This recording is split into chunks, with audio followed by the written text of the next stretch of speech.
മൗലവിയുടെ വീഡിയോ ഏകദേശം 20 മിനിറ്റോളം ഉള്ള വീഡിയോ അദ്ദേഹത്തിൻ്റെത് മാത്രം നമുക്ക് കേൾക്കാനുണ്ട്.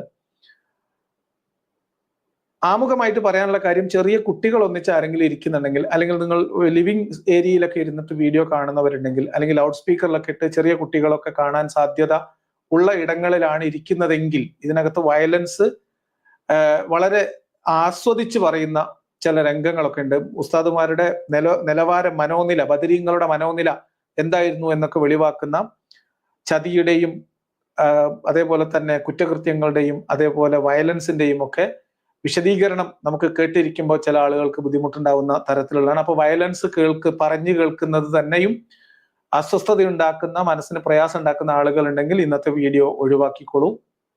ഇന്ന് കുട്ടികളുമായിട്ട് ചേർന്നിരുന്നിട്ട് കാണുന്നവർ ദയവീതിട്ട് കുട്ടികളെ തൽക്കാലത്തേക്ക് മാറ്റി വെച്ചോളൂ. കാരണം ഇത് പറയുന്നത് ബദറിന്റെ കഥയാണ്. ഇയാൾ പറയാൻ പോകുന്ന കാര്യങ്ങൾ കുട്ടികൾ ആരെങ്കിലും അവിടുന്ന് പാത്തും പതയും കേൾക്കുന്നുണ്ടോ? നോക്കൂ ആരും നോക്കൂ.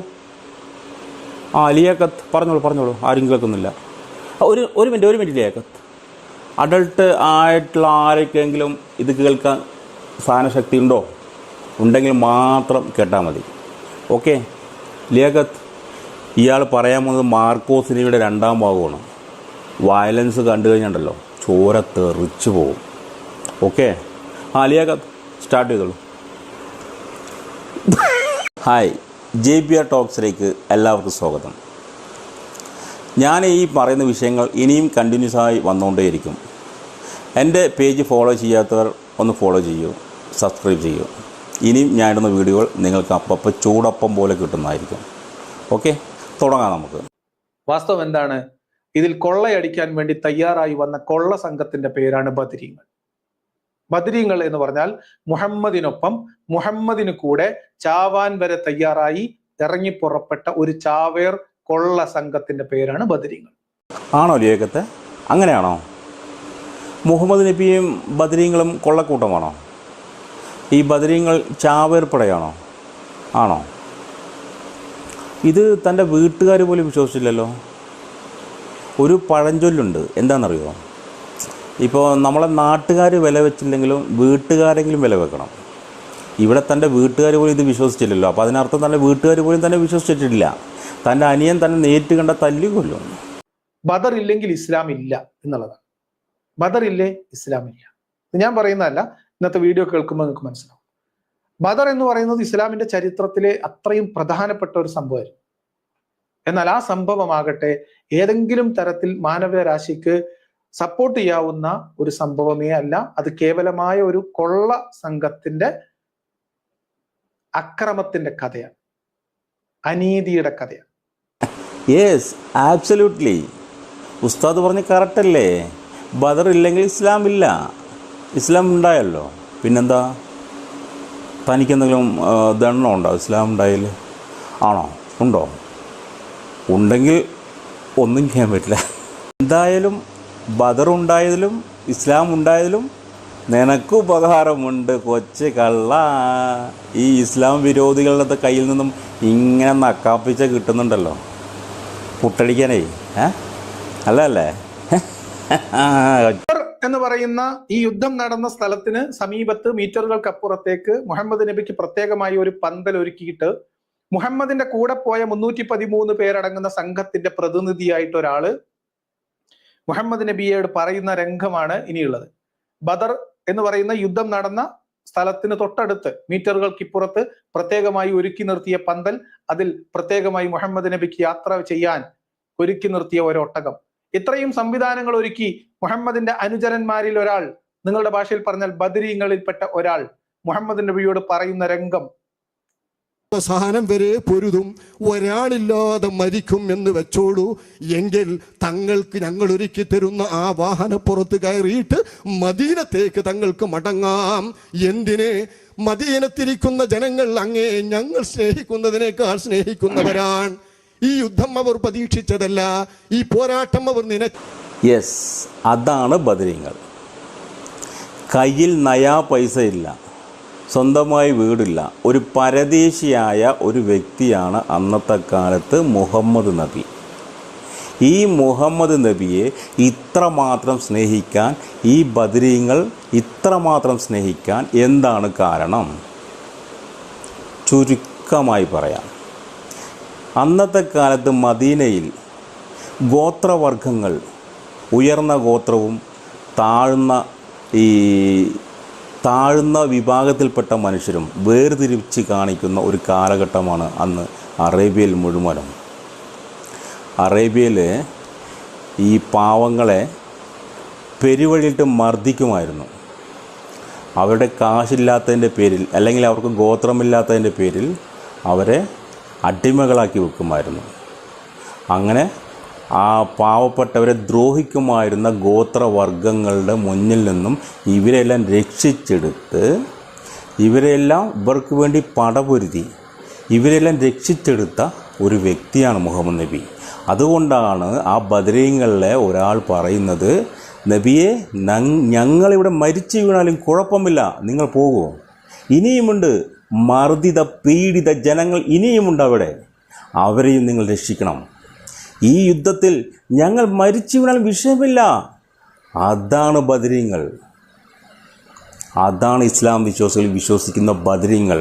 ഇന്നും അവർക്ക് വേണ്ടി അവർ ചെയ്ത നന്മകൾ ഓർത്ത് ഇന്നും അവരെ ഓർക്കുന്നത് അതാണ് ഇസ്ലാം വിശ്വാസികൾ. ലിയാക്കത്ത് എത്ര ഉറക്കെ പറഞ്ഞിട്ടും സ്വന്തം കുടുംബം പോലും വിശ്വസിക്കാത്ത ലിയാക്കത്ത്. അപ്പൊ നബിയെ, ഞങ്ങൾ ഈ വന്ന 313 പേർ ഈ അടർക്കളത്തിൽ വീണ് മരിച്ചാലും ഞങ്ങൾ ഒരുക്കി വച്ച യാത്ര ഒട്ടകത്തിന്റെ പുറത്ത് കയറി നിങ്ങൾ മദീനയിലേക്ക് തിരിച്ചു പോകണം. മദീനയിലുള്ള ജനങ്ങൾ, ഇപ്പൊ നമ്മളോടൊപ്പം വരാത്ത മദീനയിലുള്ള ജനങ്ങൾ, അവരെ ഞങ്ങളെക്കാൾ കൂടുതൽ നബിയെ താങ്കളെ സ്നേഹിക്കുന്നു. അതുകൊണ്ട് ഞങ്ങൾ എല്ലാവരും മരിച്ചു വീണാലും നിങ്ങൾ മദീനയിലേക്ക് തിരിച്ചു പോകണം, രക്ഷപ്പെടണം. മുഹമ്മദ് നബിക്ക് നന്നേ ബോധിച്ചു.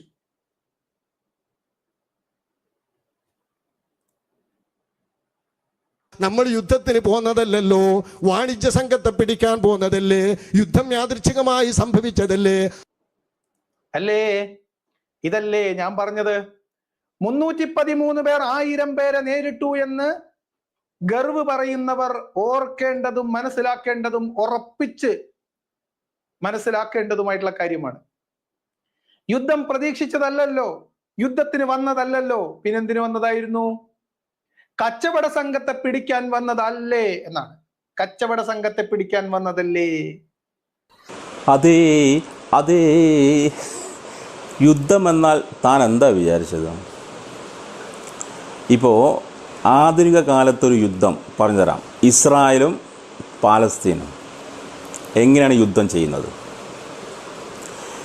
ഈ ഇസ്രായേലും പാലസ്തീനും യുദ്ധം ചെയ്യുമ്പോൾ ആദ്യം ചെയ്യുന്നത് അവരുടെ ആയുധപ്പുരക്കാണ് തീയിടുക, അവരുടെ ആയുധപ്പുരയാണ് നശിപ്പിക്കുക. കാരണം അവരുടെ ആയുധം എടുക്കരുത്, അതിനാണ്. പിന്നെ അവൻ്റെ സമ്പദ്ഘടനയിലാണ് ബോംബിടുക. ഇത് ആധുനിക കാലത്ത്. അന്നത്തെ കാലത്ത് എന്താണ്? വെറും വാളേ ഉള്ളൂ, അമ്പും വില്ലും. മരങ്ങൾ കൊണ്ട് നെയ്തെടുത്ത കൈപ്പണി ആയുധങ്ങൾ, അത് മാത്രമേ അന്നുണ്ടായിരുന്നുള്ളൂ. ഓർക്കണം നീ. കയ്യിൽ നയാ പൈസ ഇല്ലാത്ത ഒരു കൂട്ടം ദരിദ്രരായ മനുഷ്യരാണ് നബിയും അനുയായികളും. കയ്യിൽ നിറയെ സമ്പത്ത് ആർക്കും കൊടുക്കാതെ പാവങ്ങളെ വെട്ടിപ്പിടിച്ച് ഉണ്ടാക്കിയ സമ്പത്തും ആയുധങ്ങളും നിറഞ്ഞ ശത്രുക്കൾ. ഇവരെ അടിക്കാൻ എന്ത് ചെയ്യണം നോക്കണം. മുഹമ്മദ് നബിയും അനുയായികളും വിചാരിച്ചത് ഒരു കാര്യമാണ്. എന്ത്? ആദ്യം അവരുടെ ശക്തി ക്ഷയിപ്പിച്ചു വിടുക. അതിനെന്താണ് ചെയ്യേണ്ടത്? നബിതങ്ങളും അനുയായികളും ആലോചിച്ചു. അവരുടെ ആയുധങ്ങൾ പിടിച്ചു വാങ്ങുക, അവരുടെ സമ്പത്ത് പിടിച്ചെടുക്കുക. അതിലൂടെ അവരുടെ ശത്രുക്കളുടെ ശക്തി ക്ഷയിച്ചു പോകും. അങ്ങനെ അവരെ നമുക്ക് അനായാസം തോൽപ്പിക്കാം. യുദ്ധതന്ത്രമാണ്. ലിയാക്കത്തെ, തനിക്ക് കോമൺ സെൻസ് ഉണ്ടോടോ?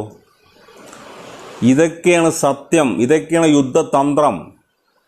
താനൊരു കോമൺ സെൻസ് ഉണ്ടെങ്കിൽ താൻ ഇങ്ങനെ പറയുക?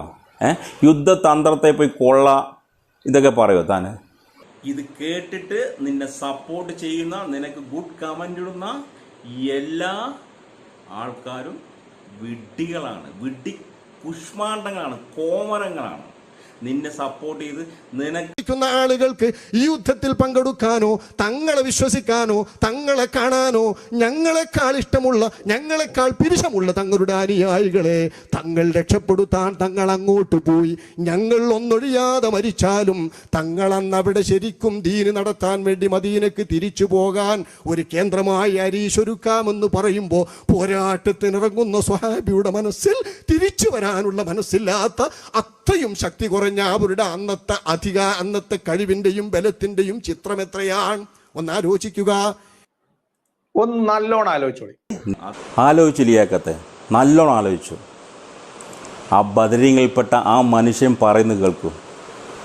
നബിയെ, നിങ്ങൾ അങ്ങ് പോകുക, ഞങ്ങൾ ഈ യുദ്ധത്തിൽ പിടഞ്ഞു വീണ് മരിച്ചാലും നിങ്ങൾ മദീനയോട്ട് പോകുക. അവിടെ ഇനിയുമുണ്ട് മർദ്ദിത പീഡിത ജനങ്ങൾ, അവർക്ക് നിങ്ങളെ വേണം, നിങ്ങൾ അവരെ പോയി രക്ഷിക്കൂ, ഞങ്ങളുടെ ജീവൻ മരിച്ച്.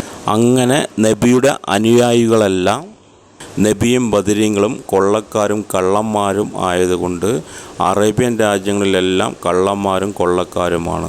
അതുമാത്രമല്ല, ലോകത്തെ സകല മുസ്ലിങ്ങളും കൊള്ളക്കാരും കള്ളന്മാരുമാണ്. എന്തിനു പറയുന്നു, ഈ പറയുന്ന ലിയാക്കത്തിൻ്റെ വാപ്പ പോലും കള്ളനും കൊള്ളക്കാരനുമായിരുന്നു. അതുകൊണ്ടാണ് ലിയാക്കത്ത് വാപ്പാനെ വിട്ടിട്ട് ഇസ്ലാം മതം വിട്ടിട്ട് വേറെ മതത്തിലേക്ക് ചേക്കേറിയത്. എന്തായാലും ലോകത്ത് ഇസ്ലാമിസ്റ്റുകൾ എല്ലാവരും കള്ളന്മാരും കൊള്ളക്കാരുമാണ്. യൂസഫ് അലി കട്ടിട്ടാണ് കോടികൾ ഉണ്ടാക്കിയത്. അങ്ങനെ യൂസഫ് അലിയെ പോലത്തെ എല്ലാ മുസ്ലിങ്ങളും കട്ടിട്ടും കൊള്ളയടിച്ചിട്ടുമാണ് ഇവിടെ സമ്പാദിച്ചു കൂട്ടിയത്.